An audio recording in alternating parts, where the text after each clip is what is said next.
everyone. Great to be back for another edition of Cantina Chronicles. This is an exciting one.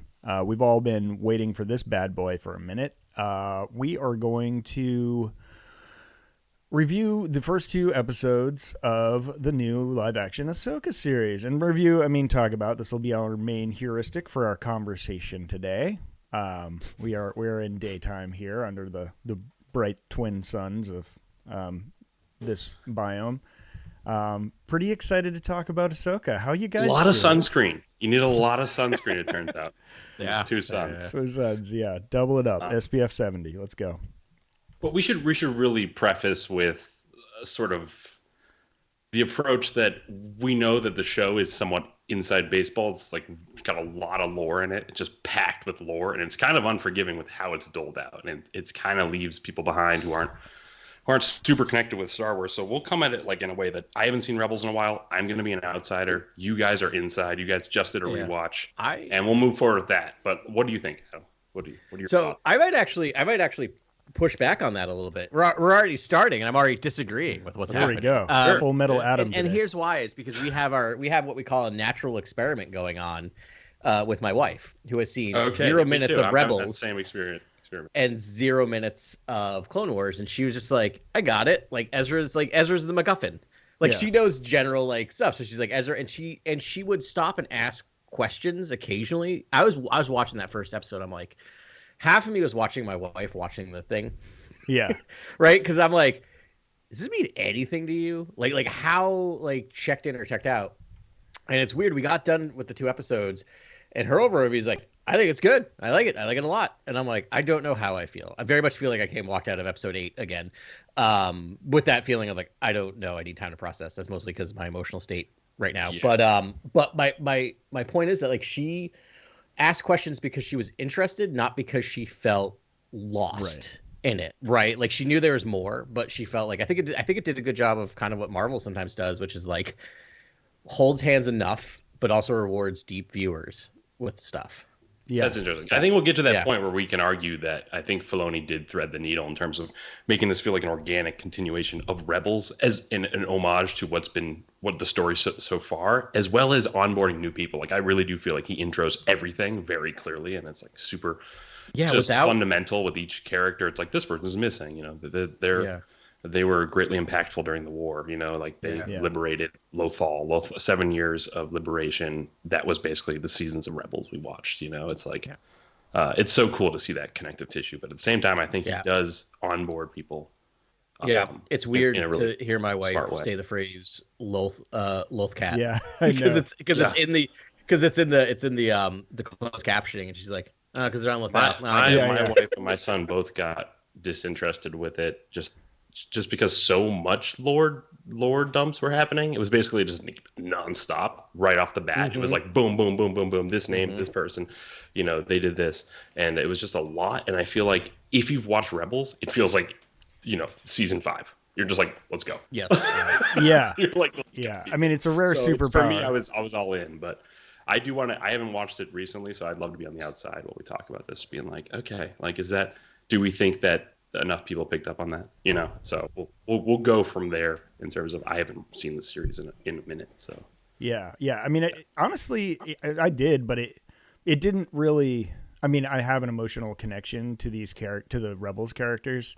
You can't not if you watch a series, and then I've watched it 3 times, and it's just endeared all of those characters to my heart more.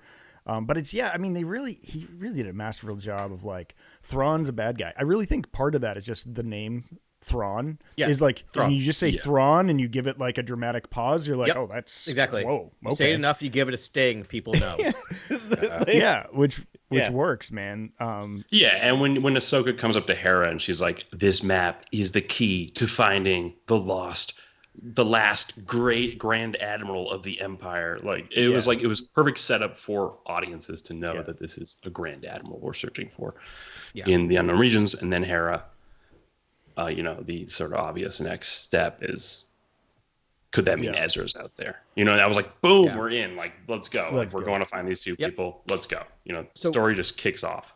Yeah. And to kind of get back to your question, Grant, or kind of thought about like having redone a Rebels rewatch, I almost feel like that did me more harm than good in some ways. And personally, I'm not saying for anyone else, but like I love Rebels, and I watched it so closely this time and so near to this that when this started, when like Hera popped up, I'm like, oh, is that really Hera? Or when Sabine popped up, it's like, that really Sabine? Like, you know what I mean? Like watching this, I think both those actors did such a wonderful job, and I came around to it.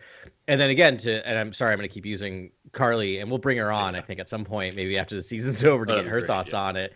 But she was just like, I love these characters. I love these actors, having not seen them before, right? Because she comes in completely tabula rasa, blank slate. Nice. Loves what's happening to these characters, and I'm doing the over analytical. Right. Like, I know. Does this feel like this character? So I did this thing, and then there was I did this thing with my wife, and then there was a meme about it 5 seconds later. I was just like, in like the credits, I was like, oh, that's this person, and this is going here, and blah, blah, blah, blah, blah, blah. And then like, and someone made a meme of like Charlie Day in front of like the credits. I saw that one. Yeah, and I was, and Jenny just showed it to me, and I was like, oh. Yeah. But I couldn't help it. I was like, oh, just in case, like I didn't know. But I think part of it, I just like to talk to myself when these things are happening. I'm like, oh my goodness, that's happening. Yeah, no, Carly shuts that stuff down real quick. She's like, I will ask like the questions. Sabine intro you might have provide been the more answers. powerful if you haven't seen Rebels, just given that you know Sabine flies like a TIE Defender. Yeah. Like take that on like multiple bases. Yeah. So this is free flowing, especially more because I'm completely sleep deprived, folks. So sorry about my brain shooting off in random directions. So sorry / you're welcome. I kind of want to ask a question from like the immediate start of this entire series. Yeah, I actually kind of wanted to go in order on this one. Yeah, all right, well, I good. did So too. I Yeah, can the whole start time. off. First question, first thing. Crawl. Yeah, What do we think vertical about having a crawl. crawl? Oh, yeah, and vertical crawl, but not doing like the crawl, right? Like it's. I got kind of angry. It was so to be ironic. honest. I was I'm like, working on just some do it. super in out text. I was working on some super in out text, and I was almost certain the show wouldn't have a crawl. And then a crawl started as I was just on my laptop working on something very similar, and I was like, What? Is this okay? Yeah, this is accepted. In science fiction, you need to catch people up, you know? Yeah. It's needed. problem. I think it's important, but it's Yeah. at the same time, it was a little wordy. It was a It was a lot. It was like I 5 paragraphs. I almost expected to the show just says the same thing over again, so it's kind of redundant. Honestly, it uses a similar format of the Lucas crawl with, I think, like you said, a couple extra paragraphs, but it does the capitalization trick. Yeah. And so I'm like, you are just doing it. Just do it. Can we just accept everything red text and everything Star Wars has a crawl. coded red in this thing is Sith, and like part of this operation, part of Elsbeth's sort of like contingent, like everyone dresses in red, like there's a red set we see later in episode 2. It's like it's kind of all like pointing to possibly the Sith, and obviously the which is Dathomir, which super high fantasy elements. So this is a different breed of Star Wars. I mean, if you're coming to this thinking this is going to be Andor in any way, I think you're going to be turned off, because it's full on fantasy. Like they've totally punched it. Oh my gosh. Well, we could talk about the end credits are like a Game of Thrones copy. Yeah. So there's that. It's like just straight up like the music and everything. I've got a lot to say about Kiner, but I'll save that till later. Well, we'll just get to it as we go. But do you want to do the crawl right now? Do you have it? I have it on me if you guys want to hear it. Oh, yeah, sure. I kind You of wanna do read it? actually want to hear it. Yeah, I do. I haven't thought about it. This is the crawl that Filoni went with. The evil galactic empire has fallen and a new republic has risen to take its place. However, sinister agents are already at work to undermine the fragile peace. A plot is underway to find the lost Imperial Grand Admiral Thrawn and bring him out of exile. Once presumed dead, rumors are spreading of Thrawn's return, which would galvanize the Imperial remnants and start another war. Former Jedi Knight Ahsoka Tano captured one of Thrawn's allies and learned of a secret map which is vital to the enemy's plan. Ahsoka now searches for the map as her prisoner. Morgan Elsbeth is transported to the New Republic for trial. And that's kind of where that episode of the Jedi. That's a Lucasian crawl if I ever heard one, right? Agent, you're talking about evil agents, right? You're talking about the politics of it. You're setting it up. It's weird because what would have happened in the old EUs, this would have happened, and then they would have gone back to tell the story in the crawl, which we've already seen in season 2 of Mando, right. Which is odd. But it helped because Carly didn't remember any of these things, and I think I'm wondering if we're gonna get these crawls more often now, because Lucasfilm is really doubling down. And that sounds negative, but they're really maybe planting their flag in these eras, right? Like they've gone through and built out the eras on the website. Like it is now, they're like, this is the thing. And I think what they realized coming off of Rogue One, even of just like people's confusion about time periods, like they're gonna have to do these stage setting beginning parts of like, this is in this era, this is what's going on. Everyone in, everyone good. Okay, let's go. Yeah. And to start with, I mean, just speaking on that, I got something I didn't think, where we would actually essentially pick up where we left off in Mando season 4, 3, right. 3. Yeah. 3. So it's like we're in real time pretty much, as far as I can tell. Yep. Because I believe so, you know, Elsbeth is captured. I wanted to go back to the crawl for a second though and speak to that and talk about the music. And Grant, I mean, I thought about you specifically, but Adam, I think you watch like old Japanese film too. But I mean, it was just definitely the music and the text, the vertical crawl, I think was like very Kurosawa. And we know that like Filoni from the documentary has a little like Mifune action figure on his desk to like try to focus his Kurosawa. But that's funny. I just watched Kagemusha the other night, so it's you know, becoming my favorite film of all time. But I do watch a lot of samurai films, and that's why I love this show. And I feel like that I come to this show for Ahsoka being like the ultimate samurai, like the Ronin, basically, not of the Jedi way, doing her own thing, not by the standard protocol of the Jedi. Like, I love Ahsoka. I just love that character so much. Yeah. And so so the music plays a huge part in this. I mean, it is just like straight up like Japanese, like samurai filic music over the crawl. And then it just like seamlessly blends into like it gave me like Last Jedi vibes. The first scene was just like, you're already like dun dun dun dun dun dun dun, like you're already in it.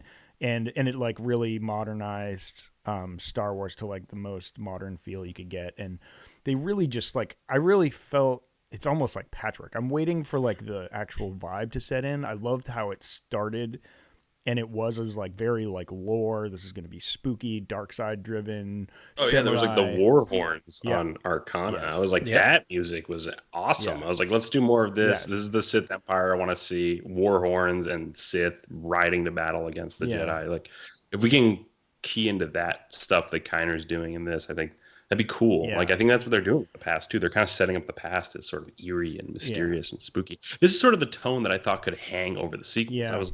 I was hoping for a darker sequel trilogy where like the music in this sort of captures that true darkness that sort of lies in the unknown spaces of the galaxy. You know? We are getting Dave Filoni's continuation of George Lucas's story. Right? I mean, he plays nicely with everyone's action figures, but like I was blown away by how much this felt like a Star Wars to me at times, of just like, oh man, you are setting up new characters, you're setting up the bad guys. I mean, we'll talk about how quickly they set up a hierarchy of bad guys in 2 episodes where you have to like get through like 5 people before you even get the thrawn. It's wild. I don't think we need thrawn for a while, because we have the first episode's Master and Apprentice. We meet a new Master and Apprentice, and then we also by the end of episode 2 get the mirroring Master and Apprentice. Oh boy, we're gonna have some conversations of the good guys who we can root for, which it's very exciting. This is a very exciting matchup.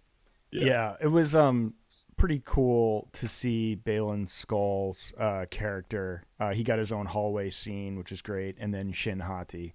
I mean, dude, to our friend Ray, right? Like this man, it's just kind of it does hang over all of it, but he was so great. Like his like hallway scene when he talked about his performance being Arthurian, you see it. Dude, he's like, wearing like armor. Screen, you're like, whoa, this is awesome. Very like, nice.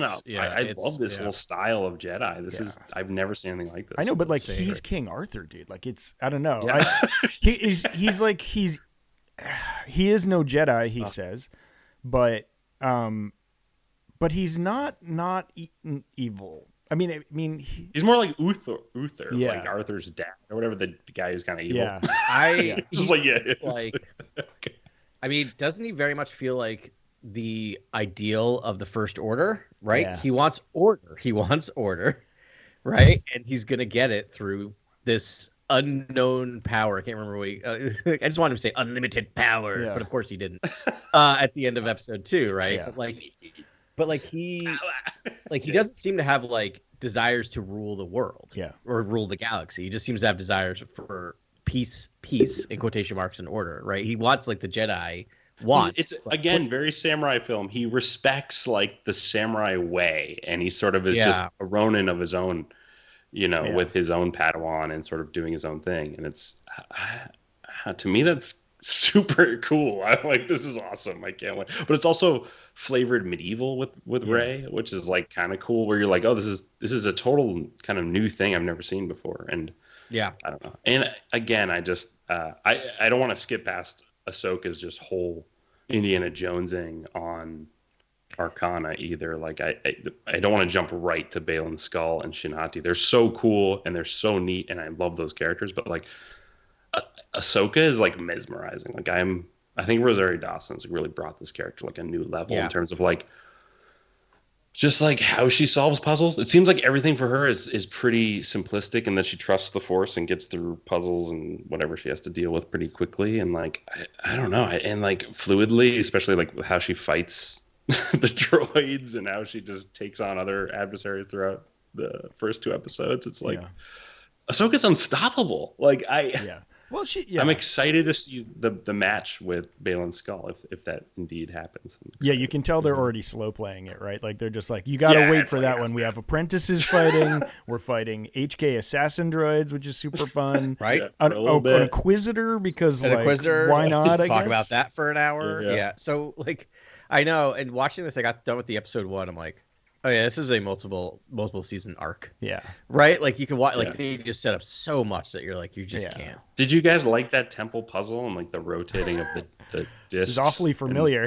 Yeah, like every Jedi Survivor. I started reaching for my controller, but it's it's fine. Wow, it's fine. Guys, that's early, guys. No, I mean his controller to start playing it. You want me to get real negative for a second? Yeah. It was a bigger puzzle than we got in the last Indiana Jones movie. Wow. Yeah. So, like did you read into the glyphs on the wall or like the images, the reliefs of the witches? I was like, maybe it's Zephonian. Could be like the Marti. I don't know. Like I was trying to read into that stuff. I was like, is this kind of like connecting the statues in Palpatine's office to like the past, to like a distant galaxy? To, like these people help Palpatine secretly. I don't know. I don't know. I mean, at first I thought it was Zephonian, but then obviously we found out it's a Dathomirian stronghold. I don't know. They had black eyes and hoods, and they're generally evil people with orbs. Could be a different sect of witches. Nice. I like Ben's read. Yeah, that was pretty much my read as well. But that's all I got out of it. I didn't really. I always assume with Star Wars, you're introducing new lore that will be explained later. Somewhere down the line, that not even introducing the possibility of new lore. Like it looks cool, it's weird. Someone else will explain it later as something. Yeah, I mean, yeah. And then we get Captain Hales. Is that right? New Republic captain who's like not long for this world. Doesn't have a clue. I mean, that guy screams lightsaber. He did not have to go down there. When I watched that scene, I'm like, he did not have to go down there to the docking. He was bored, I guess, or something. There's no reason. Having done the the old EU read through, this felt so old EU to me in such a way of just like, and I don't mean that in any. I really mean that just as passively as possible, because I was just watching this going, I could totally see in a book like 2 Jedi unknown to people landing, people like greeting them. Like it's so weird to think about. Again, so many Force users. There are so many Force users wandering around now, and it's just like, and I kind of love it, but it's just like, this is weird. Like maybe, sure, why wouldn't there be another Jedi? Like that, like the idea of like, there's Luke, and then there's other people. Like, makes the galaxy larger, man. I'm all for that. I was a little disappointed to find out that, I don't know. I'm just gonna say that no, it was fine. That Morgan was a Dathomirian witch. I was like, oh, that's cool. I feel like the galaxy can have more than one witch tribe. You know what I mean? Like more dark side cultists of all women or something like that. Like I'd love to sort of it. I have to get this out before we keep going, because it's like this felt like a patchwork quilt or a mosaic of all Star Wars that's come before it. Because it's like, I mean, we've already said like video games, old EU, George Lucas, like classic. Obviously, there's some Rebels beats. I even like some of the music in First Order stuff. Some of there was like 1 or 2 music cues that were so Andor, like so Natal and Bertel, and Yeah, I was just like, so I'm waiting for this to like get its vibe, and I feel like this intro was kind of just like putting your arms around you, bringing you into this world. And I really hope the route they go is like the real like tribal sounding music. Oh, also prequels. Did either of you guys, this is my first question of the day, I have several. Did either of you guys get Kenobi or Skywalker vibes off of Ahsoka, off of her performance of Ahsoka? Did you watch it twice or once? I watched it twice. No, Skywalker vibes off the performance. I got when Ahsoka. Oh, you mean like Luke vibes? Like she's been hanging with Luke, so she's incredibly zen. She's like Return of the Jedi. No, that I think that she's trying to pattern herself as a Jedi master after. I think personally Obi-Wan Kenobi, but like it's weird because it's prequel era Obi-Wan Kenobi, very specifically, or like Clone Wars, you know, which is what she would be familiar with, right? So it makes sense that like she had enough interactions with Obi-Wan, right, and knowing who Obi-Wan was to honor that, right, to honor the legacy of her. I mean, her family is. Her father is Anakin and her grandfather is Obi-Wan, if you want to get real basic about it, right? And she can't honor her father very much after what happened with him. So to look to the grandfather makes sense. Yeah. Yeah, I was thought of that. And then there was like one where she sort of goes out. She's like, sometimes you can't follow the rules or whatever, or don't, you know, and which was a very. It's not standard Jedi protocol. She says that to Hu Yang. Yeah. Pretty early. I was like, when she interrogates Morgan Elsbeth, she basically hints at the idea that she used techniques outside the Jedi, you know, a doctrine in terms of how they use the Force to get information from Morgan, which is like, what does that say about Ahsoka? I mean, like, at the same time, we don't know what that is, but it's also like, I imagine she just Kylo Ren and like just held, you know, used her hand to just like pull information out. I don't know. We saw some Anakin interrogations that were outside of protocol. So that would be my guess. Anakin outside protocol? What? Dude. No. Yeah, it's also hard. She is a child of war, right? I mean, she's brought into the Jedi Order as a Padawan. Yeah. You know, during the Clone Wars, it's her entire experience. So it's hard to like get that off of you.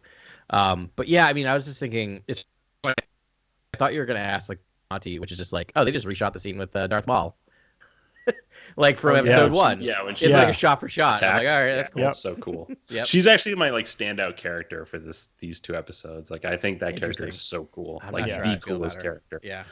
Just the music that plays and how like eerie she is. Like, she seems like just scary to me. I'm like, if Shin Hati runs at you, that's pretty scary. I love an enforcer character. Skull's pretty slow moving. He's just like holds up his saber, blocks a few shots. She's just like darting around. I was like, okay, like this is not gonna be fun for any Jedi that has to.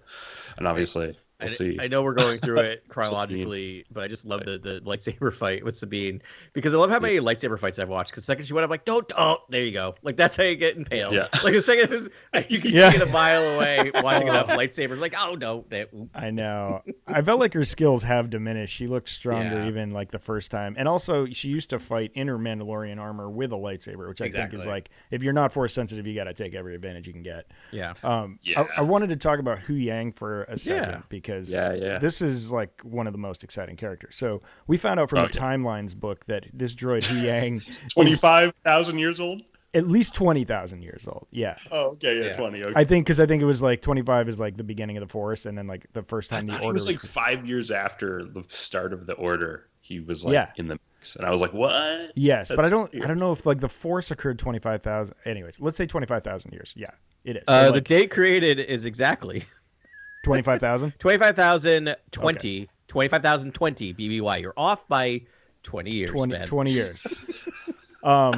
So that is amazing, and the fact that all he's done, like his main job, has just been create lightsabers for Jedis, like help like them do that it gives me the warmest, fuzziest like feeling in my chest. I'm like so excited, and so that's how they discovered that Baylan Skoll, most likely a Jedi from the Clone Wars, but his Padawan most likely just some rando he found and trained. Yeah. So it's like, I mean. So we just read Heir to the Empire, the original Thrawn trilogy, and there's a character named Jorah C'baoth in it. And I mean, serious C'baoth vibes off this guy. Like, except like he's sane. I'm gonna push back on this though. I'm gonna say that cloning hasn't achieved sort of the ability to clone Jedi yet. Like I would agree with that. And to do it is incredibly difficult, I think. Whoa! We just saw in the last season they were last season of this whole universe they were cloning. Yeah, but I don't force sensitive. But they didn't look like Balin's Skull and Shin Hati. They look like Snokes. You know, it looked like it wasn't there yet. No, they looked exactly like Moff Gideon. Oh yeah, Moff but Gideon. I don't think they had completed the four. They weren't. They hadn't figured it out yet. I mean, they were still in bubbles. I mean, sure. Oh no, yeah. But that's a small leap to be like, and then we did figure it out Yeah. a week later. Like, who knows? Like, Yeah. Isn't Gideon trying to figure that out? Like, use the force in his army? Yeah. I wasn't even suggesting it was a clone. I also don't necessarily think he's a clone. But we can, I was more just saying that Jorah Sabouth finally got his apprentice. That was the evolution. They're like, all right, what if we actually just give him the apprentice that he wants, and like maybe he'll just be happy. But he doesn't seem crazy either. He's not. I just feel like he's a rogue Jedi who's just either recruited a Padawan, or this is a family, a daughter, a cousin, a niece. Like this is someone he took in who has the Force, or like someone who's someone out there who he found who has the Force. He just made this person his Padawan, and then he's, I think, a sellsword mercenary. He's just, this character is just a mercenary. Yeah. Like, I don't want to read into it too much, because I feel like, I don't know. There's also the secret of Thrawn's return, which I'm fascinated with. Just the concept of his return. You hear Ahsoka early in this episode, I think, say, I only found out about this map after hearing whispers about Thrawn's return, which actually led me to Morgan. So, interest. And does that mean that Thrawn seeded whispers? And then obviously when Pelion's talking about the secret of Thrawn's return is of great importance, this whole plan won't work unless his return is secret. And I was like, is he already back? Did he already seed some secrets around the galaxy that are like some rumors that are now just spreading and causing people to go in the direction he wants them to go in? And maybe he's using these Jedi and maybe they are clones, maybe maybe they are from Mount Tantus. Like that's, I don't know. That's a whole thing. That's a whole thing. Yeah. All we have is that line from Morgan Elsbeth, right? It's like, I hear his voices in my head, and Boylan Skull's like, you're talking about like dreams and fantasies. Like, stop it. Yep. But she does say he calls to me or something. Yeah, I hear his voice I was like, what? In my head with Ezra or something. Like, Also, we see Lothcats. That's just, we're gonna see Ezra soon. Oh, Ezra is going to meet a Lothcat. You don't hire a person to just have him sit there in a hologram, a hologram for a little bit. But I maybe I think do. I guess you do. Yeah, I mean, do for a little bit. Maybe for season 1. Let's put it that way. Yeah. But I feel like I mean, I don't he think could be Thrawn dead. is. They could both be. He dead. could be. Yeah. He absolutely could be. I don't think Thrawn's back yet. I think Pelion's been dining out on the threat of Thrawn for a long time, and I think actually so that's what you think. Weirdly, up to? Okay. Weirdly, I think we should have read. You don't think Thrawn's right there, being like, and then say this? No, I think. Wait, don't say that. I think we should have read the Thrawn duology more than the Heir to the Empire. The more I'm looking back at this, which is like what happens after Thrawn's dead and everyone pretending and they get a look-alike to run the Empire like through Pelion and other people, right? Like the threat of Thrawn is bigger than Thrawn himself. So I think that's what Pelion is working at him. I think he's going to be in for a surprise when Thrawn returns. Thrawn's coming back. Yeah, I mean, they like I said, they're actually, I was saying like finding a good villain is the toughest thing, but they made 1, 2, 3, like 4, 5 if you include the assassin droids, which are great new villains too, but like 4 really great characters. Can we count down the levels you have to get through in order to get the Thrawn, right? So you have the assassin droids, right? You got your front line. And then you got, Marak? What's Marak? Marak. Yeah. Marak, yeah. Then you got Marak, you're kind of like general. Yeah. Then you got your 2 dark Jedi. Then you got your Elsbeth. Yeah. Then maybe you get the Thrawn. Like you're 6 levels deep. They've done this in 2 episodes. I stopped at Carly. I'm Carly. Yeah. They've created an entire hierarchy of bad guys in deep. 2 episodes. It's wild. Yeah, that is wild. That's an achievement. That's incredible. Yeah. Like, because Filoni knew Ben was watching, he was like, Ahsoka gets an incoming transmission from Home 1. Yes, I know. Dude. I got so excited when I heard Home 1. Yeah. I was like, oh, yeah. We got to do, like, the pure canon here. Like, we got to do, like, Home 1. Of course he would name it that. It's like, because, I mean, what a classic The classic ship, the classic mothership of the rebellion. Yeah. It's really super cool. The other thing I took away from this is like I love the Mandalorian, but the Mandalorian is a very, although it's gotten larger, it started as a very, very small story, right? Yeah. It then started bringing in the Mandalorian stuff, and we got like whispers and touches of the New Republic in episodes here and there.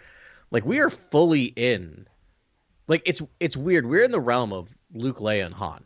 Like we are playing around right next door to this stuff, which is wild when you think about it. Yeah, they almost have to sort of pierce that veil every once in a while. But it's at least a reference or a comment. Yeah, I thought it was brilliant setup too. Like the Zeb stuff we see in the Mandalorian, I was like, this is brilliant setup. I don't need an after credit scene. It's better if you weave your story within the story itself. So like if the previous content has a character that's part of a larger tapestry that's going to go with another story, have them kind of weaved into that. And I love how Zeb just appears with like Captain Teva at that bar on that cool planet. I was like, that beach planet, I was like, this is so awesome. I love all this stuff. And then I love how that connects to, it's immediately making me think about, I can't wait to see the other Rebels characters brought into live action. Like I cannot wait. Now it's like, well, you got a ton of them already. The idea, and like I think that was just so well done in terms of that way. And so when people do sort of raise the opinion piece about how Filoni might be trying to sort of emulate the Marvel, the MCU sort of like macro storytelling, like it within Star Wars, sort of using all of it to tell the story versus like just trying to tell a story in your own lane, like Gilroy and Mangold are doing. It's like it's interesting that Filoni's trying to use everything is all I'm saying. And I think like a lot of people are kind of making that comparison to the MCU. And I think it's fair, but I think he's doing it in a very smart way where instead of using an after credits scene, you see Zeb in the Mandalorian. Yeah. And then, it's getting setting up to think about Rebels, and like I can't wait to see the Rebels in live action. Sabine, so cool, like her intro. We'll get there. First we have to do Hera's intro. We haven't even got there yet, but it's so cool to see these characters. Can I make an argument for why Star Wars is doing it better than the MCU? Sure, yeah. Because what you do, and if you're doing any property, this is now the showrunner Adam speaking, that I feel like I should be, is that you have your main property, right? Like where all of your storytelling happens, and that's the Mandoverse. They created the Mandoverse. Every show in the Mandoverse is part of this large tapestry, right? Then once you build it out, then you can tell these separate side stories. You got your Obi-Wan's Kenobis, you got your Andor, and they don't have to mess around in that main Mandoverse, but you start drawing people over to these side stories. Like it's like Marvel can't do that. Marvel can't have a standalone movie, right? Or a standalone series. Everything has to be weaved into this giant tapestry, which is now, and I'm a big Marvel fan, but it is now collapsing in on itself. Yes, it is. It is going to become a tiny little black hole. Note the date. Very quickly. It's not great right now. Yeah. And that's because you can't just, everyone thinks everything has to be part of it, right? As opposed to Star Wars, what's happening right now is, like we knew Obi-Wan Kenobi was just going to be Obi-Wan Kenobi. And we knew Andor is just going to be Andor. This perfect little side story that all you need. It's not going to have any Easter eggs or tell a story that's connected necessarily. Leave that to the Mandoverse and build out the Mandoverse and then allow these other stories to happen next door to it. Anyway, sorry. No, makes perfect sense. But anyways, just home one. Home one's great. Yeah, home one. We're there. We're back. That was great. I do. I wanted to pull it. I think back, or maybe I'm pushing it forward. I don't know. I wanted to talk about it. The only thing that I got from the Rebels rewatch, or the main thing I got, was Ryder Azadi. Like that dude, I was like, exactly. Oh my god! And I recognized him by his voice. He must be the voice actor. I don't. Think he is Clancy Brown. Yeah, Clancy Brown. Yeah, we're getting there. That's after home one. You're like home one is the debrief on the whole thing. That's when we meet Hera. Oh, Hera. Like, Mary Elizabeth Winstead. Seeing Azadi was cool though. That's another character from Rebels brought to life. Yeah. And it's the same. Yeah, it's what you're saying. Same guy. No, you're right. All right, sorry, I won't jump ahead of home one. That was great. And then and I think that's what they've done. Like normally we'd be talking to Leia or Mon Mothma or something, when we're talking to the thing, but they sort of we have General Syndulla, and that's Cortez. General Yeah, Syndulla. working off the home one, which is cool. You know, Very cool. from the Alphabet Squadron series and the Aftermath series, that's where she sort of. Filoni takes the time to sort of map out the docking approach too for Ahsoka's ship, which I was like, thank you. I was like, thank you. Yes. Like, I need this. I need the slow docking. I need like a little bit more. Like the docking needs to slow down. Like I like when it's kind of slow. So that's a hugely important point that I noticed watching this. Is this show takes its time. What I love about the show is that like the first episode was like 50 minutes long, 45 minutes long. Yeah. And that's 15 minutes longer than a normal Mandalorian episode. Nothing more, not more plot happens. It covers a lot in that of 15. ground though. It covers, but so does an episode of Mandalorian. He just likes he's telling a cinematic story. He likes to tell his time. That scene with Ahsoka doing the temple, like doing the Indiana Jones moment, which may not have been like my favorite. I loved every second of that. Just watching. He didn't cut. Like he let her walk from pedestal to pedestal and turn it and look at it. It wasn't like fast cut. I really appreciate how slow this show is. Yeah. I love it. Yeah, it's fun. It's like samurai films. Check them out. They're pretty slow and they're fun. Like it's really cool. It's almost like you really get to dig into the inner thought patterns of the characters and sort of dig into what they're thinking in the moment, rather than just quick replies and this sort of like memorized scripting. You know, it's different. I mean, one of my favorite parts of Star Wars that I can never get enough of are starships either flying into a new landscape, like nice wide, beautiful alien landscape, or like docking with some sort of structure. Yeah. Like, it's like so iconic, you know? And lightsaber fights of the prequels, I think I fell in love with as a kid. And I was like, I've always kind of, those images have kind of just stuck in my mind for a long time. Yeah, definitely. But that makes it feel Star Wars to me. So I appreciate Filoni is leaning in on them quite a bit. So she gets the whole deal. Elsbeth has been captured. What else am I forgetting about Home One other than the fact it's Home One? Nothing other than just Hera and just meeting Hera for the first time. Yeah. Hera's extremely like cool. It's like just I love the outfit. I love the attire. She looks great. I wish like the show just put in like a little bit more like money into the VFX of the Leku and the head tails and like of both Ahsoka and I almost would have like done a VFX post they move, you know, like so they hard. move a little bit around. So it's hard because I know it's like rigging and you have to simulate it and it has to be constantly simulated and it's probably insane. I wonder if they also did tests because it's also hard because then like I'd be sitting there going, look at those things move, right? Like I you almost get distracted. I would have been like, this is so cool. They're like moving slightly and kind of like with the emotion. I don't know. I don't know. I guess they don't. I don't know if I thought Hera looked a lot better in the show than she did in the trailers. Like when you see the whole thing, you're like, oh, she's actually kind of spot on exactly. Yeah, she's sustained on screen. You're just like, it's Hera. Yeah. And interesting tidbit she's played by Mary Elizabeth Winstead, who is married to Ewan McGregor. They got a little Star Wars family. Yeah, a little Star Wars family, and their daughter was I was gonna ask if they had any kids. Yeah, it was the crackhead on that first planet that Obi-Wan goes to. The like girl that's like, what's that? The clone trooper? No, the same. Yeah, right after that, I think the girl in the pink hair that's like trying to sell him. Dust. And talk about how like she doesn't have a father or something. It was like a little wink and a nod. That was his fun. That's fast. Yeah, she was great in that role too, by the way. That's great. Yeah, that show is great. I encourage people to revisit that show. I think it's I love it.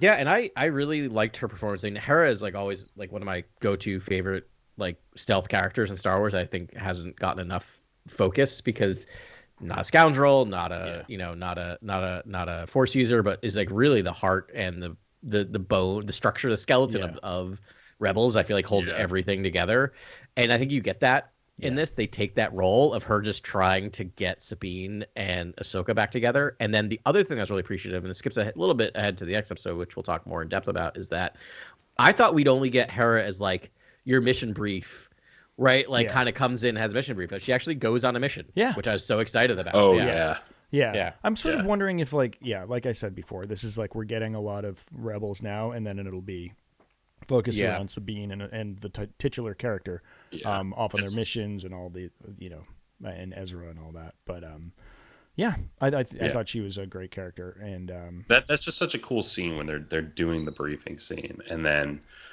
Ahsoka's like, "This is the map that holds the key to the lost Grand Admiral Thrawn." And then it was so cool when Hera's just like, "It's impossible," or like, "There's no way," like he's still out there, and then I think Ahsoka hints that like the enemy thinks so, and then she's like, "That could mean Ezra," and then Hera's like, then when Hu Yang says the map's locked, she's like, "Well, who you should bring this map to?"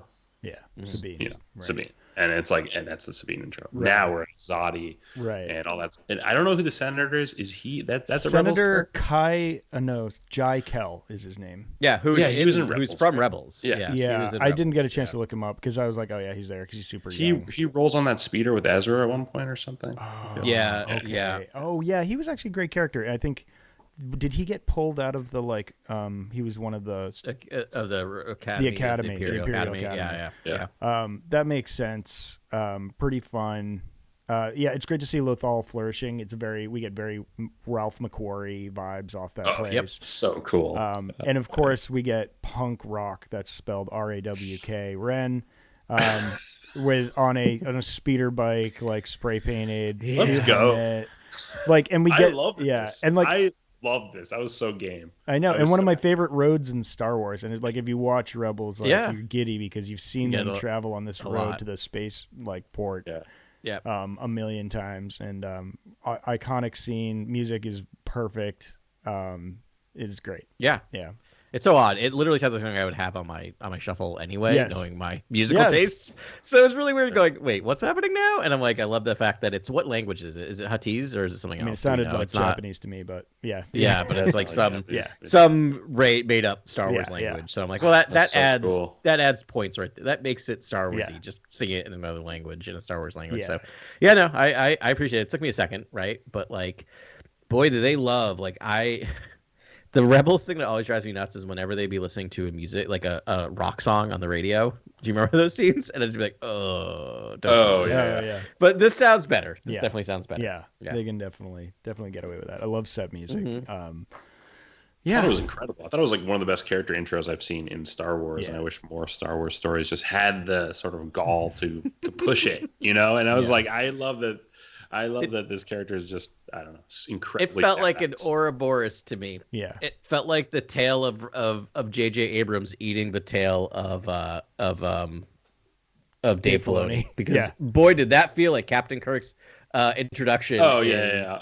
2009 Star Trek. Yeah. But almost more deftly handled, and the stunt was awesome, and they get away with a better actor. Like, oh yeah, I'm here for this. Like this character wins. Like this character. I mean, but it was a perfect introduction, except for the L at the end. Except for the massive L, but keep going. No, I love that film. It's a perfect introduction for Sabine, though. It's like she's fearless. She's a rebel. She blows off her. She's supposed to be honored, and she's like, "I'm not about that life." She loves speed and Where explosions. was she moments before? In that same building and just bounced? Like, I'm confused. Like, she was coming from the city.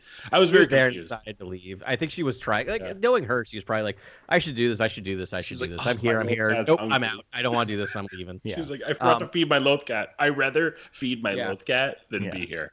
But I like this is again something we got in the old EU of like, what happens when you're a rebel who's now part of a government, right? Like that is not like, can you like, and so we get that a bit in the old EU with Han and Lando.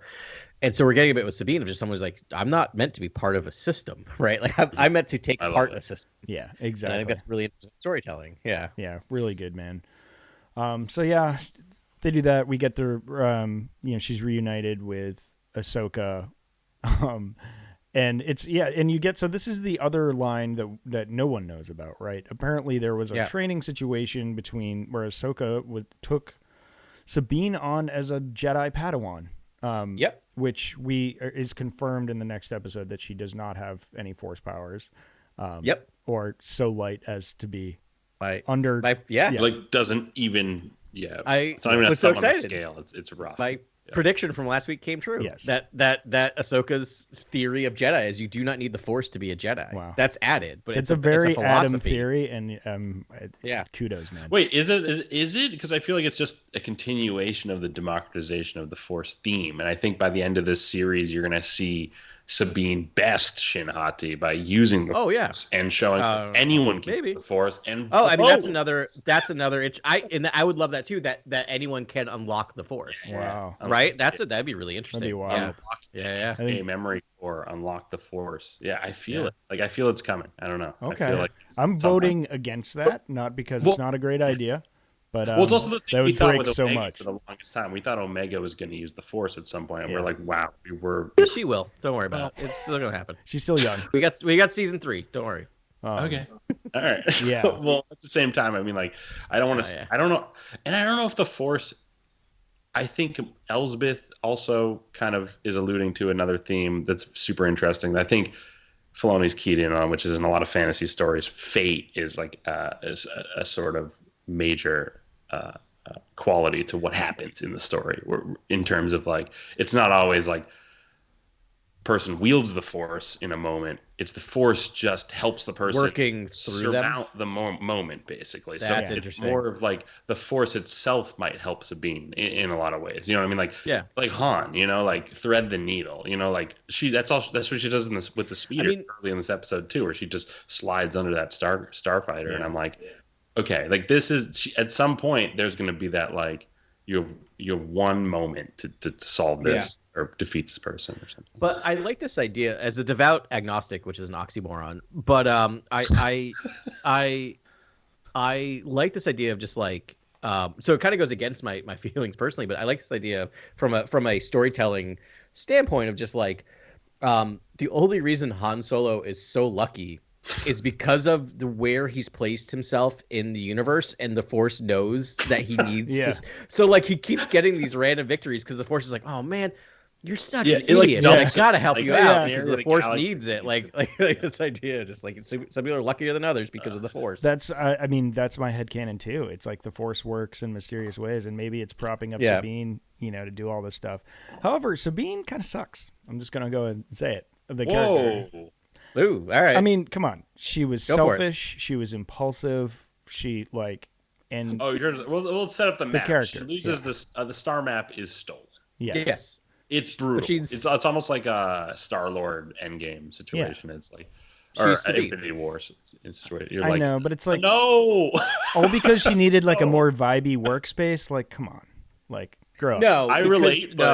Because she's but honestly, like under the circumstances. No, because here's the thing: you're giving her too much credit by saying she needed a different workspace.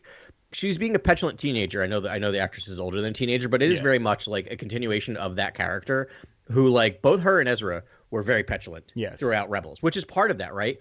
And I agree. Like yes, dealing with a strong-willed kid right now, it's very frustrating when they won't listen to logic. And that's one thing I have to realize that's going to happen for the next 28 years of this kid's life. But like part of it is in 28 years. I die. I don't know. Sorry, it's an oddly specific number. I don't know why I threw it out because I was going to say 18. I'm like, that's not right. It's just a brain adding 10 to 20 to 18. Okay, but you know what I'm saying? Just like I have no plans for 28 years from now. Other than maybe we'll have reached the everyone will be part of the computer, and at that point it doesn't matter. So anyway, where am I going? What's happening? Sorry. So my point is that like yes, it is frustrating. She's a frustrating character, and I agree with you. It's one of those things where you're just yelling at the TV, going, "Make better choices," right?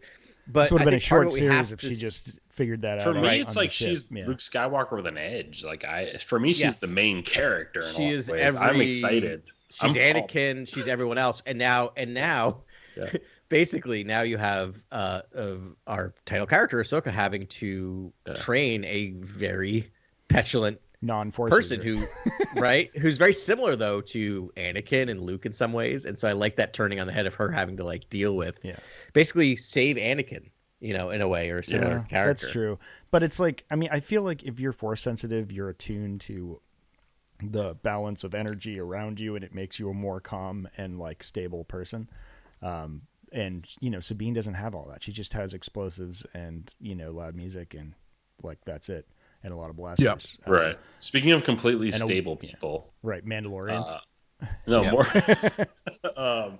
Baylan Skull and Shin Hati and Morgan Elsbeth all gather on Arcana after that Sabine intro, and they're like the music that's playing is so spooky. I was like, I needed your feedback, Ben, on like that sort of stuff. That's the sort of stuff that I thrive on. I'm like, oh, this is the dark side can be scarier than old guys, filibustering to the youth. You know what I mean? Like it can be spooky. Like the dark side can be scary, and like this show gets that so right. And I think like if you want that element back in Star Wars, Filoni is the way forward because he gets that. It makes sense that this is what we see of the Dark Force now that it's on its back foot, right? Because it's no longer in a power position in the universe, right? So now it's back in the shadows, right? And it's acting in the shadows, and boy, is it spooky in the shadows, and I love it. No, I loved it. It could have been spooky in the light too. Like it could have been always spooky. Yeah, and it was. I don't know. Return of the Jedi is pretty spooky. Like when he has like when you look at like what's going on in his court of people. Right, but then you go to like Exegol, and that's where the real darkness lies, and that's sort of operating in the shadows. Yeah, I mean it's always spooky, but like I think generally spooky vibes are great. I love the music beats that he does. It's like really like Like Shin Hati is kind of like, what is this place? Yeah. That was come on. That's the stuff I'm here for. I'm waiting for more of that sort of Star Wars. Hopefully No, I can't. That's the thing. It's like I want to see the adventures of Baylan Skull and Shin Hati forever. Like maybe they'll get an animated series or something, but can you imagine just like what is their ethos? They're not like yellow-eyed like Sith. They're just like, what, we're tired of the system, we're doing whatever we can, or it's just like we got to look out for ourselves and this is what we're doing it. Like because in that next scene, Ahsoka gets like Hu Yang identifies them and is like he actually ran away after the Clone Wars, and then I think there's a line Ahsoka or Hu Yang says like so many Jedi, and I was like, oh, we have so much territory and so many stories we can tell now. It makes sense. We have so many Inquisitors. Like we have so many stories. Like we have Cal Kestis and we have Caleb Doom. Like we just are so many people did not, which makes sense. Like there should be a lot. You're not going to wipe them all out. Yeah, it generated a lot of storytelling. That was very thousands down to dozens. Right? Like that to me seems like a fair culling. Yeah. But then Ahsoka also at one point says like, there aren't many who can wield the Force anymore. There's so few of us left. Yeah, so few of us left. Few of them left. I can't remember. It's a cool line. I'm like, okay, like so. There's not a lot of Force wielders, but also a lot of Jedi ran away after the Clone Wars. Yeah, cool. Like I love that. It sets up conflict immediately. I love all that stuff. So I mean, they need to set up like what's happening. Another generation at this point. It's like, and I think that's what Shin Hati represents. But maybe they're just few and far between, and it's a big galaxy. So. I kind of like that, where it's like it's a really, really rare thing to find someone with the Force instead of like the Jedi are here again. Well, that's it's so cool now because we're now where Morgan Elsbeth reveals that she's a witch of Dathomir, and it's like this was the big reveal. I thought it was fine. There wasn't a lot of clues to that in episode 7 of season. No. It might have been a realization of, hey, we could do this. She held her own against Ahsoka with a Beskar staff, which is something. Yeah, that was something. Yeah. That was cool. I just thought, and like you said, Ben, I think earlier in the pod, you were just like, we can have other factions. Like it doesn't always have to be the faction that was in the most recent video game. The most recent. And again, I was thinking of Marin, and I was like, Morgan Elsbeth's more powerful than everyone we're watching right now. She can just turn into green fire and just like raise the dead. Just, I don't know, immolate. It's like, I raise the dead. Huh. Anyway, there's a lot. I'm like, is this how we get our Anakin cameo? So I feel like the thing is, I agree 100% with all of this. But boy, do they love, or does Filoni love the Night Sisters? Right? If you look back at the Clone Wars, there's so much Night Sisters. I mean, he basically like filled in all the. No, that's a really good question. I think he did. I mean, we knew that Maul was from Dathomir. There's a book where they started, I think. Okay, I mean, because I mean, he did a lot with the Night Sisters. I want to say they started in a Legends book, and I just probably maybe one of Maul's. All right, we'll have to do some research on that. Anyways, we'll figure that out. We've come to the most important part of the show, I think. I'm going to hijack this conversation right now and declare this lightsaber corner. Yeah, lightsaber fight, baby. So like, I love the fact that the way that Thought of you. Ahsoka, yeah, thanks. That Ahsoka found out, the backstory of Balin and Hati were through their lightsabers. And so we get a Hu Yang doing what Hu Yang does best. They analyze the lightsabers, and first of all, gives him top marks for lightsaber construction, which I thought was great. And the designs are beautiful. I love Hati's saber. It's got like a new age like polymer on it, but it really is designed very similar to Kanan Jarrus's, like where it has like kind of a hilt. It's like a Shoto thing. Oh, it's great, man. I dig it. But the big question for y'all, are the lightsabers red or are they orange? I don't know, man. They look pretty red to me, but everyone's saying orange, so I guess I'll go with everyone else. I think they're Yeah, orange. I would say they're orange because I they're definitely not like dark red. They're not like they're Sith Ronin. red. They're not Sith. Like it just it makes sense to me. It's the delineation that they're not the dark side per se. They're kind of just swords for hire. But because they're cell swords, like I feel like they have just taken out people. Like they probably have a body count, and they're probably ruthless. And Shin Hati seems like just ruthless. And she's giving me clone vibes, like the way she's kind of vibing off everything. And I'm like, is she a clone? Like, what's going on here? Is she like completely dark side or something? Like, the most expressive eyes. Yeah. Like it's just like she's a little hunched to her back too, and like she's like ready to kill anyone. And I'm like, that's like a feral beast. Well, I guess she doesn't. Yeah, she doesn't end. She takes out a lot of New Republic officers, but she doesn't kill Sabine, which is and it seems like on it's purpose. not a death blow, right? Yeah, on purpose, right? So, and I am feeling that she might betray Balin. Like there was, I think, a little bit, maybe in episode 2 or something. There's something there. We'll talk about it when we get there. But like, there's a moment where I'm like, is Shin Hati like not trust what Balin's doing with Morgan? Like, does she not trust this whole thing? Is she kind of see a different path here? Like that's we don't know what her reason for being is, right? Where if it's to learn the Force and to become a Jedi or a dark Jedi or what. Well, she finds out Morgan's a witch, right? In that moment, she's kind of like, "You're a witch." Like she's the one who's kind of accusatory and says, "Like you're a witch." Like, like that's interesting to me. I think is there? Why are you singling her out? Why are you raising that? That to me, that's kind of interesting. And I just think that they might be going somewhere with Shin Hati. Yeah. Cool. All right, that ends lightsaber corner. Sorry. Anyways, final fight. Sabine fights those HK droids. She gets stabbed. Yeah. Credits. Yeah. Yeah. Whoopsie daisy. Credits. And not to get too macabre on this, but just like we talked about at the beginning, it says for our friend Rey, right? Yeah. It's just like it was rough watching that after literally watching someone get impaled and possibly die. I was just like, ugh. Yeah. Like it was like rough, but I get it. Like you gotta do it. But yeah, it was one of those things where like Carly's like, well, she's not dead. I'm like, no, probably not. Like, it's just so it'd be wild if they killed her, right? But spoilers for Toil and Trouble, episode 2 of Ahsoka, which we'll go now. So first, just the name Toil and Trouble is from The Wizard of Oz, right? It's from Macbeth. It's from Macbeth, right? Which is Hubble Bubble Toil and Trouble. That's from Macbeth. That's not. Yep. Yeah. Double Toil and Trouble. All right. Yeah. Something. Yeah. All right. Which is like there's our witches, right? Because that's the witches of in Macbeth. So we get our little there. My wife, the English major, was saw that one. Oh, okay. Yeah, I get it. Okay. Cute. There you go. You're a witch. Yeah. We need a witch reference immediately. Yeah. But from episode 1 to episode 2. Yeah. So we see all our dark side villains. They get together on the reflex point on Cetos, which is like we get another. You got to really work to find the like planet names. Cetos is in Deneb. Again, before that happens, Sabine wakes up in the med bay. Oh, yeah. Or like Ahsoka's on immediately. Sabine wakes up. So we're like relieved. We're like, oh my God. Like, okay. Like she's all right. But we all knew, I think, that she was going to pull through. But yeah, Cetos.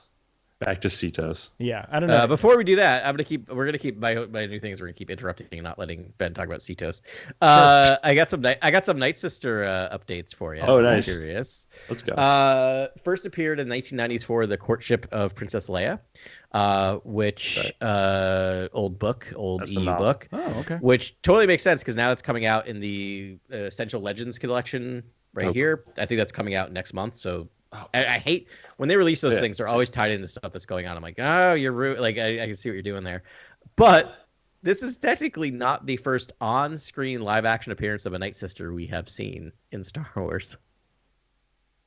Where, no one's ever gonna get this one. Okay. Wait, hold up. Mother Tanzin? Did she show up as something? No. It's a retcon. They retconned the character as being a Night Sister from a previous experience. That makes It's sense. in a cantina somewhere. Nope. Actually, a pretty major character in something. You're never gonna. I'm never gonna get it. I never get it. No one's gonna get it. The Asajj Ewok, Ventress somewhere? No. You're thinking way too You're thinking way too relevant. The Ewoks movie, The Battle for Endor, the main bad guy is a witch. I remember that, and they decided retroactively that she's a Night Sister of Dathomir. No. So see again. So I think we all have to watch The Battle for Endor for next week and do a review of it. I'm okay. You guys do that. See, that's a perfect example where it's like, why can't there be force sensitive Ewoks that are witches essentially, and they have their own witch sect? It just makes more sense. We don't all have to be witches of Dathomir. I'm just saying. No, correct. Yeah. All right. Okay. Anyway, So Cetos, which is such a cool name. And that, I mean, I don't want to point out when the volume was being used, but those those trees in the background, I was like, okay, clearly volume, but love the usage. Love the new use. It's like a forest, and it looks awesome. And it's just red and black. It was cool that it all conveniently happened on the cliffside there. That was awesome. But no, it was so cool. I love that set, and I love that planet. It reminded me of the location from JJ, the second Star Trek movie, where Captain Kirk comes running out of a red forest and then falls down a cliff or jumps down a cliff or something. It was in broad daylight and it was different. But that might be the third one. But maybe it was the third one then. Yeah. Whatever. Yeah. I saw Adam doing calculations. But again, it's like I just felt J.J. Abrams vibes when I saw that red forest because it's like any excuse to use red, do it.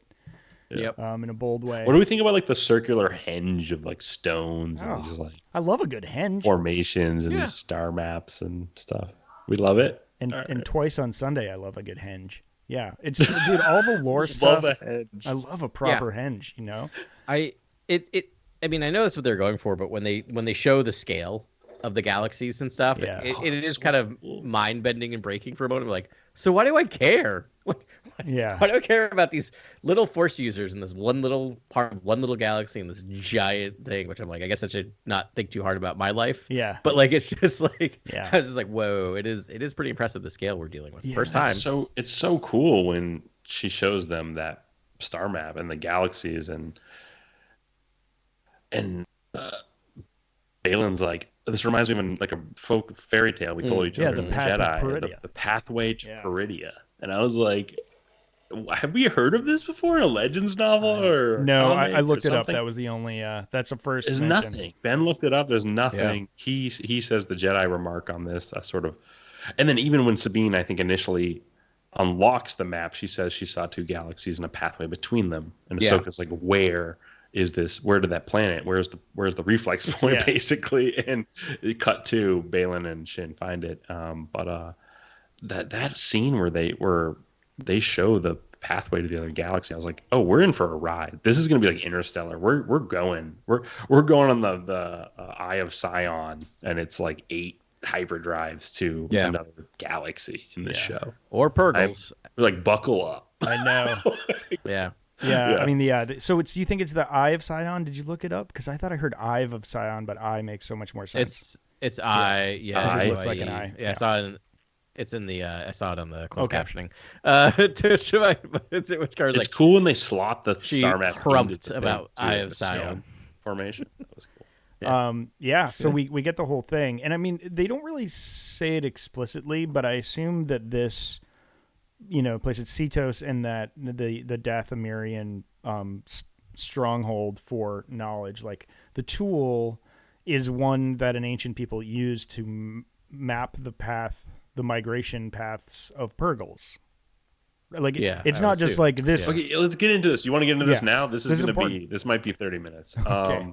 So do we think this is like a Purgle route here? Like, do we think like this is a route from this galaxy to the other galaxy to Peridia via Purgle? Like this is the route the Purgles go. And so this ancient it's a hyperspace these ancient lane. people from a distant galaxy who built this henge. These people rode the Purgles? Or they at least mapped the Purgles. Like, I don't know about rode them, but like they followed their migration paths to give us hyperspace lanes. Yeah.